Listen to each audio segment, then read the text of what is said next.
وہ constitutional history of Pakistan کے اوپر ہے۔ پاکستان کے دستور کی جو تاریخ رہی ہے اس کو ہم دیکھتے ہیں۔ سب سے پہلے ہم اس کی انٹروڈکشن، تعارف۔ پاکستان 1947 میں آزاد ہوتا ہے۔ پاکستان آزاد ہوتا ہے 1947 میں۔ پاکستان نے آزادی کس سے حاصل کی؟ پاکستان نے برطانیہ سے آزادی حاصل کی 1947 میں 14 اور 15 اگست کو۔ جو یونائٹڈ انڈیا ہوتا ہے اس کو سیپریٹ کیا جاتا ہے اور دو ملک وہاں سے آزاد ہوتے ہیں، ایک انڈیا ہوتا ہے اور دوسرا پاکستان ہوتا ہے۔ آزادی سے لے کے اب تک سنس اٹس کریشن کنٹری نے بہت محنت کی، سٹرگل کیا، پولیٹیکل انسٹیبلٹی فیس کیا، ملٹری انٹرونشن دیکھی، and have had a significant impact on its constitutional development۔ ان سب چیزوں سے جو مین فرق پڑا وہ پاکستان کی جو دستور کی ڈیولپمنٹ تھی، آب و نشو و نما تھی، اس پہ فرق پڑا۔ پاکستان کی کانسٹیٹیوشنل ہسٹری کو پڑھنے سے کیا فائدہ حاصل ہوتا ہے، کیا پتہ چلتا ہے؟ ہمیں پتہ چلے گا کہ پاکستان نے کن کن چیلنجز کو فیس کیا۔ جو اور کنٹریز تھی جو کہ post colonial nations in establishing and maintaining democratic institution, وہ کیا انہوں نے بھی، دوسرے ممالک نے بھی اس طرح کے چیلنجز فیس کیے۔ دوسرے نمبر پہ ہے کانسٹیٹیوشنل ڈیولپمنٹ۔ سب سے پہلے جب پاکستان آزاد ہوا تو اس کے پاس اپنا کوئی آئین نہیں تھا، تو پاکستان نے اس وقت جگہ جو موجودہ گورنمنٹ انڈین ایکٹ تھا 1935 کا، اس کو گود لیا اور اس کے مطابق اپنے ملک کو چلایا۔ اس انڈین ایکٹ کے مطابق جو گورنمنٹ سسٹم ہوگا وہ فیڈرل ہوگا، پاور ڈیوائیڈ ہوں گے، سینٹرل گورنمنٹ کے پاس بھی پاور ہوں گے اور پروونسز کے پاس بھی پاور ہوں گی، اور اس سے بائی کیمرل لیجسلیچر کو بھی انٹروڈیوس کرایا۔ انڈین ایکٹ میں فیڈرل سسٹم تھا، انڈین ایکٹ میں پاور کی ڈویژن تھی، سینٹر کے پاس بھی پاور تھے، پروونسز کے پاس بھی پاور تھے، اور لیجسلیچر بائی کیمرل تھے، دو اسمبلیاں تھیں، اپر ہاؤس اور لوور ہاؤس۔ یہ اپر ہاؤس میں جو ریپرزینٹیٹیو ہوتے تھے وہ ان کو لوگ ڈائریکٹلی سلیکٹ کرتے تھے، اور لوور ہاؤس کے جو ریپرزینٹیٹیو تھے ان کو لوگ سلیکٹ کرتے تھے، الیکٹ کرتے تھے، اور اپر ہاؤس میں جو بیٹھتے تھے وہ پروونسز کے ریپرزینٹیٹیو ہوتے تھے۔ پہلی جو کانسٹیٹیوشن آف پاکستان تھی وہ 1956 میں بنی۔ پاکستان بننے کے بعد جو سب سے بڑا ٹاسک دیا گیا لیجسلیٹو اسمبلی کو وہ یہ تھا کہ آپ نے پاکستان کا دستور بنانا ہے۔ تو 9 سال بعد جو دستور جا کے بنا 1956 میں، اس کے مطابق پاکستان کو اسلامک ریپبلک ڈکلیئر کیا گیا، اور وہی فیڈرل سسٹم آف گورنمنٹ تھا جس طرح کہ انڈین ایکٹ کا تھا، بالکل ویسے ہی، اور کانسٹیٹیوشن واز شارٹ لیوڈ۔ اس کانسٹیٹیوشن کی اتنی زیادہ عمر نہیں تھی کیونکہ 1958 میں ایوب خان نے اس کانسٹیٹیوشن کو توڑ دیا تھا، اس کانسٹیٹیوشن کو ابالش کیا تھا، اور ایوب خان آ گیا پاور میں۔ ایوب خان کیونکہ اس کو پیپل نے الیکٹ نہیں کیا تھا اور یہ صدر تھا، تو اس نے کیا 1958 میں آئین کو ختم کیا اور اپنا آئین متعارف کرایا 1962 میں، اور اس سے اس نے کیا جتنی بھی پاور تھی، سینٹرلائزڈ پاور تھی، وہ ساری کی ساری پریزیڈنٹ کے ہاتھ میں دے دی، بائی کیمرل لیجسلیچر کو ختم کیا۔ کیوں؟ کیونکہ وہاں پہ تو لوگوں کے ریپرزینٹیٹیو آتے تھے، بھائی لوگ تو بھاتے نہیں ہوتے، اسی لیے پھر اس نے بائی کیمرل لیجسلیچر کو بھی ختم کیا، پولیٹیکل فریڈم کو لمٹ کیا، لمٹ ڈال دی، باؤنڈری بنا دی پولیٹیکل فریڈم کے لیے۔ کوئی پولیٹیکل فریڈم نہیں ہے، ان دائروں میں رہ کے آپ اپنی پولیٹیکل ایکٹیویٹیز کر سکیں گے۔ ایوب خان نے یہ لمٹس لگائی تھی، ملٹری کورٹس کو اسٹیبلش کیا۔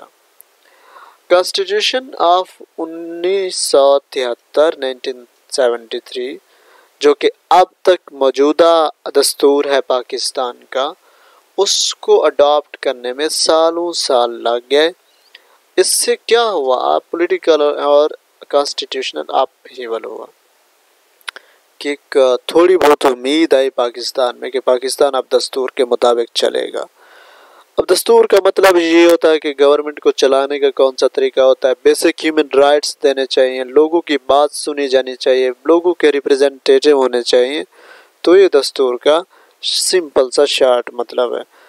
Powers divided between central government. اب 1973 کے دستور نے پاور کو پھر ڈیوائیڈ کر دیا سینٹرل گورنمنٹ اور پروونسز کے درمیان، اور اس نے پارلیمنٹری سسٹم کو متعارف کرایا، پرائم منسٹر اور بائی کیمرل لیجسلیچر. جی 1973 کے آئین میں پھر امید جاگی کہ اب عوام کے ریپریزنٹیٹیو آئیں گے. 1973 کا کانسٹیٹیوشن ایک پاکستان کا ڈیموکریٹک کانسٹیٹیوشن سمجھا جاتا ہے اور پروگریسو کانسٹیٹیوشن سمجھا جاتا ہے. اس نے فیڈرل سسٹم آف گورنمنٹ کو اسٹیبلش کیا with a strong central government. Government strong، اس کا جو سینٹر ہے وہ اسٹرانگ ہوگا، بائی کیمرل لیجسلیچر ہوگا. Okay. Constitution also provided for the protection of fundamental rights. یہ آئین دستور جو بنیادی حقوق ہیں پیپل کے، عوام کے، ان کو بھی پروٹیکٹ کرے گا.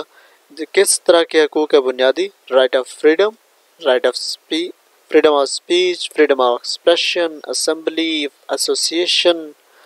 Constitution has been amended several times. اس میں کئی بار ترامیم بھی کی گئی اس کانسٹیٹیوشن میں. اسپیشلی جو ملٹری ڈکٹیٹر ہے جنرل ضیاء الحق اور جنرل پرویز مشرف، انہوں نے امینڈمنٹ کی، اور ان امینڈمنٹ کی وجہ سے پاور سیپریشن جو تھی اس میں تبدیلیاں لے کے فنڈامنٹل رائٹس کے پروٹیکشن کو سائڈ پہ کیا، اور جتنی بھی پاور تھی نا اس کو پھر صدر کے ہاتھ میں دے دیا. Despite these amendments, the constitution remain a cornerstone of Pakistan democracy. ان ترامیم کے باوجود بھی آج تک یہ کانسٹیٹیوشن پاکستان کی دستور ہے، پاکستان کا دستور، اور پاکستان اس کے مطابق چل رہا ہے. کون کون سے چیلنجز کا سامنا کرنا پڑا؟ آئین پاکستان کو بہت سارے چیلنجز کا سامنا کرنا پڑا. سب سے قابل ذکر ہے ملٹری انٹرونشن. ملٹری نے بار بار انٹروین کیا. 1956 کا آئین بنا، 1958 میں ایوب خان نے اس کو ابالش کر دیا، اور 1962 میں اپنا آئین لے کے آیا. 1973 میں کے آئین میں کئی بار امینڈمنٹ کی گئی. اختیارات صدر کو پاس دیے گئے، کیونکہ آنے والے ڈکٹیٹر صاحب صدر تھے، نہ ہی کہ پرائم منسٹر. وہ اب تمام جتنی بھی پاور تھی اپنے پاس رکھنا چاہتے تھے. یہ پھر کیا ہوا؟ Source of instability. ملک میں ایک انسٹیبلٹی کی صورت رہی.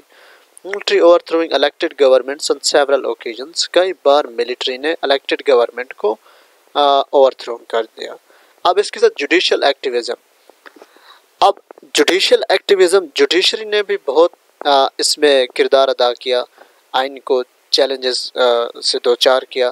سب سے جو بھیانک، خطرناک اور اب تک کا مضحکہ خیز اور عجیب و غریب فیصلہ تھا، وہ تھا اس وقت کے وزیر اعظم ذوالفقار علی بھٹو کو پھانسی دینا. یہ بھی ایک چیلنج رہا. ایتھنک اور سیکٹیرین کنفلکٹ تھی، یہ بھی چیلنج کے طور پہ، یہ کنفلکٹ ایک چیلنج رہی، کیونکہ ان کنفلکٹ کی وجہ سے ملٹری کو موقع ملتا، وہ مارشل لا لگا دیتے، تو پھر اس سے سیدھا جا کے حملہ ہوتا تھا آئین کے اوپر. اب کنکلیوڈ ہم اس کو کریں گے.